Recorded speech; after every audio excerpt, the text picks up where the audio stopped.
Chartered accountancy एक ऐसा profession है कि जिसमें unemployment rate is zero.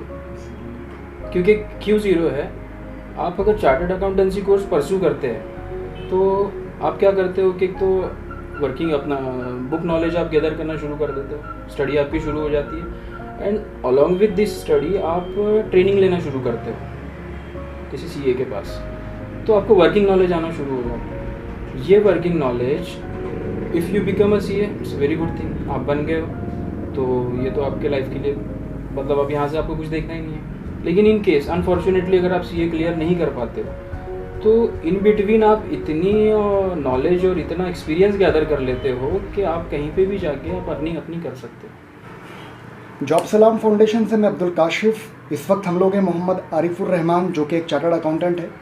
Motivation by example में आज मोहम्मद आरिफुर रहमान आपको बताएंगे कि किस तरीके से उनकी कॉलेज लाइफ रही और कैसे उन्हें मोटिवेशन मिला और वो एक चार्टर्ड अकाउंटेंट बन पाए। तो सर आपका हार्दिक स्वागत है हमारे चैनल पे। जी थैंक यू। तो कैसी थी आपकी कॉलेज लाइफ? बिस्मिल्लाहिर्रहमानिर्रहीम। कॉलेज लाइफ और मेरा जो एजुकेशन का जो सफ़र रहा है it's quite interesting actually. When I started my schooling तो I was in corporation actually and I studied in a Urdu medium from 1 to 10th and the thing which I was saying के इसमें interesting चीज़ ये है and zigzag path ये है कि after 5th class I just went to madrasa to become a alim दीन and I dropped schooling and I went to मदरसा। वहाँ गया मैं और मुझे आलिम बनने का बहुत मतलब शौक़ था, तो मैं आलिम बनने के लिए मदरसा चला गया। मदरसा जाने के बाद मैंने वहाँ पे कुछ 4 साल पढ़ाई किया मदरसे में एंड 4 साल के बाद में फिर कुछ ऐसा हुआ कि मुझे लगा कि नहीं मैं मदरसा शायद नहीं कर पाऊँगा। द रीज़न बिहाइंड के इट वाज नॉट कि मैं पढ़ नहीं पा रहा था। एक्चुअली मदरसा जिस चीज़ के लिए मैं पढ़ाई कर रहा था आई वाज नॉट कि मैं उसको इम्प्लीमेंट करूँ करके अपने ऊपर में, मतलब अमल जिसको कहा जाता है ना, आलिम दीन के लिए जो अमल की ज़रूरत होती है, तो वहाँ पे मैं कम पढ़ रहा था। देन आई डिसाइडेड कि नहीं यार मैं ये नहीं कर पाऊँगा। तो जब 4 साल बीत गया तो देन मैं जिस बैच को छोड़ा था स्कूल के it was in 9th standard और मैंने ड्रॉप किया था 5th क्लास से। तो देन मैं जब वापस आया स्कूल में तो उन्होंने कहा कि आपको वापस 5th से ज्वाइन करना पड़ेगा and my batch was in 9th standard. Then I convince the principal and give the board exam and 7th से मैंने 8th किया एंड मेरा वहाँ पे 2 years मेरा लॉस हुआ एजुकेशन का। देन मैंने 10th उर्दू मीडियम से कॉरपोरेशन स्कूल से कंप्लीट किया। School was in Tajabad NMC school. Then after schooling क्या होता है ना कि हमारी कम्युनिटी में गाइडेंस को लेके बहुत प्रॉब्लम्स आते हैं। तो एज आई सेड कि मैं भी उसका एक वन ऑफ द विक्टिम हूँ कि प्रॉपर गाइडेंस ना होने की वजह से मुझे नहीं पता था कि मुझे आगे क्या करना है करके। तो किसी ने मुझे एडवाइस किया कि आपको क्या नाम है डॉक्टर्स बनना चाहिए या इंजीनियर्स बनना चाहिए। मैंने हर जगह जाके इंक्वायरी करना शुरू की। तो मुझे किसी ने कहा कि आप एक चार्टर्ड अकाउंटेंसी करके एक प्रोफेशन है जिसमें बहुत अच्छा स्कोप है एंड आप उसको ट्राई करिए। बट इन मीन वाइल मैंने क्या किया कि 10th एग्ज़ाम बाद में मैंने सेंट्रलाइजेशन के साइंस के फॉर्म भर दिए थे एंड मेरा सिलेक्शन VMV कॉलेज में हो गया साइंस में, English medium. Then the person who guided me कि आप साइंस के बाद भी CA कर सकते हैं। देन आई डिसाइडेड कि मैं साइंस को कंटिन्यू करता हूँ। तो फिर मैंने साइंस की स्टडी शुरू की। मैं 1st to 10th it was Urdu medium, उसके बाद मैं इंग्लिश मीडियम साइंस में गया। देन मुझे 6 महीना थोड़ा टफ गया बिकॉज उर्दू मीडियम से इंग्लिश में आया था। बट देन वहाँ पे मुझे मज़ा आने लगा साइंस में। एक्चुअली साइंस पढ़ने के बाद जो एक इंटरनल एक ये आता है ना कि आप पढ़ाई एक्चुअली मतलब कर रहे हो, it's not criticism about the arts and commerce because now I M commerce faculty. तो क्या हुआ कि मैंने वहाँ पे जब पढ़ना शुरू किया तो मेरा इंटरेस्ट मेडिकल फील्ड में डेवलप होने लगा। Then I started focusing on medical fields and I just want to tell you कि in 12th I scored in biology 96 mark out of 100 in 12th। yes 12th because it was interest कि मुझे medical में जाना है करके। तो मैंने बहुत एफर्ट लगाया किया।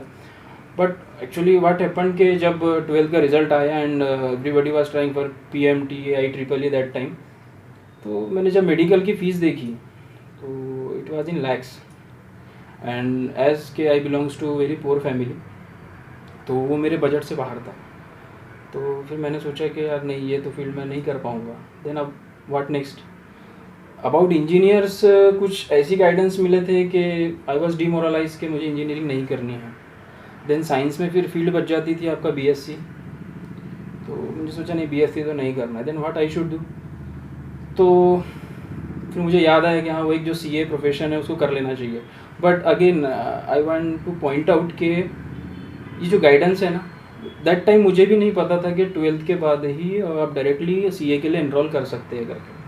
मुझे ये पता था कि आपको ग्रेजुएट होना पड़ेगा, then you will enter in a CA. Then what I did कि मैंने बीकॉम में एडमिशन ले लिया, first year of BCom.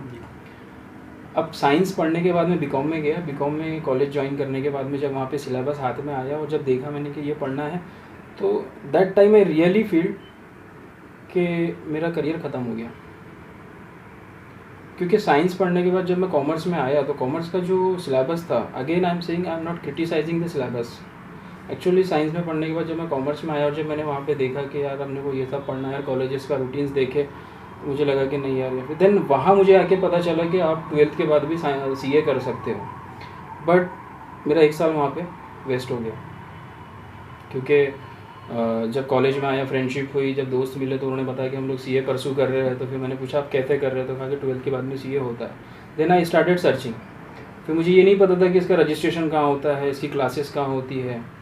Then हम लोगों ने, मेरा एक फ्रेंड था, my friend and me started searching के कहाँ क्लासेस होती है। तो फिर पता चला एक सीए का ऑफिस हम लोगों ने देखा, उनसे जाके मिला, वो सर ने बताया। लकीली क्या हुआ कि हम जिनसे जाके मिले वो एक क्लास कंडक्ट करते थे, वहाँ पे मैथमेटिक्स पढ़ाते थे वो सर। तो उन्होंने कहा कि आप राइट प्लेस पे आए हो और आप ऐसे करिए कि हमारे ऑफिस जाइए और वहाँ पे जाके आप इंक्वायरी कलेक्ट करिए। वहाँ हम लोग इंक्वायरी की इन्फॉर्मेशन कलेक्ट की एंड पता चल गया कि कैसे कैसे हम लोगों को प्रोसीड करना है। तो क्या हुआ कि गाइडेंस ना होने के चलते मेरा 1 साल जो है वहाँ पे लॉस हो गया। देन मैंने सीए ज्वाइन कर लिया। Once I join the CA, then I started feeling कि now I am on a track.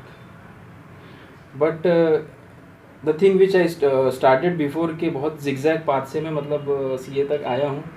तो फिर वहाँ पे फिर क्लासेस शुरू हुई हमारी, फिर सिलेबस हाथ में आया कि लगा कि हाँ चलो अब कुछ पढ़ने वाली चीज़ें हैं। देन फिर ऐसा करके जो सीए है मेरा, फिर कुछ 4.5 years के अंदर में आई कम्प्लीटेड माई सीए। 2011 में मैंने सीए कंप्लीट किया। मैंने मई 2011 में I become a chartered accountant and this was a journey actually. तो जब आपने 12th के बाद एडमिशन लिया सीए कोर्स में जी, तो उस दौरान आपने कुछ प्रैक्टिकल जानने के लिए किसी के पास जॉब वगैरह की? नहीं, एक्चुअली क्या होता है कि जो सीए प्रोफेशन है ना, तो सीए प्रोफेशन में it's a 3 stages course, foundation, inter and final. तो आप फाउंडेशन कर लेते हो। फाउंडेशन के बाद में आपको आर्टिकलशिप करनी पड़ती है, यानी आपको एक सीए के अंडर ट्रेनिंग लेनी पड़ती है as a training.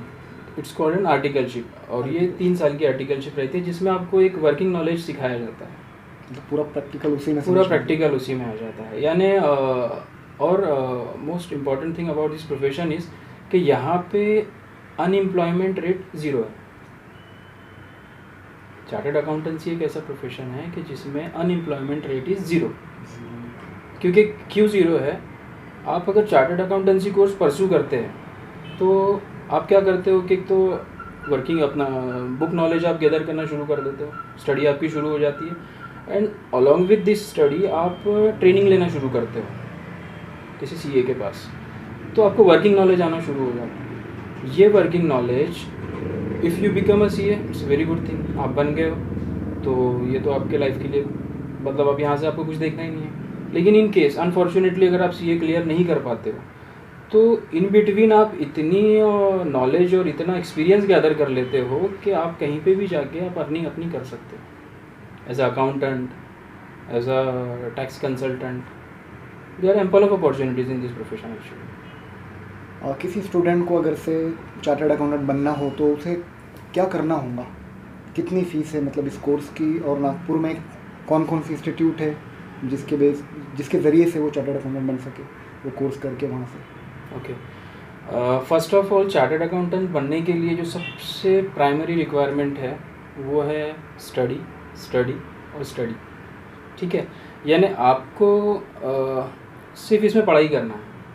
This is not the course के, आपने सुना होगा इस चीज़ को कि 3% रिजल्ट्स आते हैं। तो जनरली क्या होता है कि व्हेन वी से कि 3% रिजल्ट्स आते हैं ना, तो जो सुनता है ना, तो वो अपने आप को 97 में अज्यूम करता है, वो 3% में अपने आप को अज्यूम नहीं करता।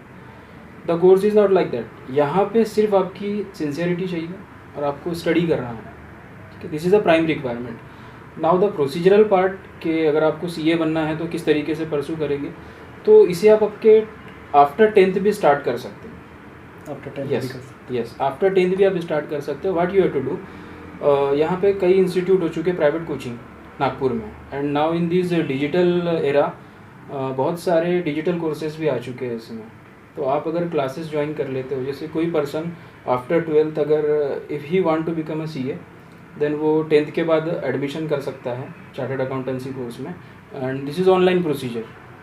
एंड कुछ और इसकी इन्फॉर्मेशन अगर लेनी है नागपुर डिस्ट्रिक्ट में, तो धंतोली गेटवे हॉस्पिटल के पास इंस्टीट्यूट है, ICI का एक बिल्डिंग है, जहाँ पे आपको अगर ग्राउंड लेवल पे कुछ इन्फॉर्मेशन रिक्वायर्ड है तो आप वहाँ से जाकर कलेक्ट कर सकते हैं। Otherwise the whole the things are on the digital, and आप ऑनलाइन अप्लाई करेंगे। कोर्सेज जो है वो ऑनलाइन आपको सारे वहाँ पे क्लियरली दिख जाएंगे। आपको एनरोल करना है after 10th, but after 10th क्या होगा कि आप एडमिशन कर लोगे इंस्टीट्यूट में, एंड आपका एक एनरोलमेंट नंबर आ जाएगा।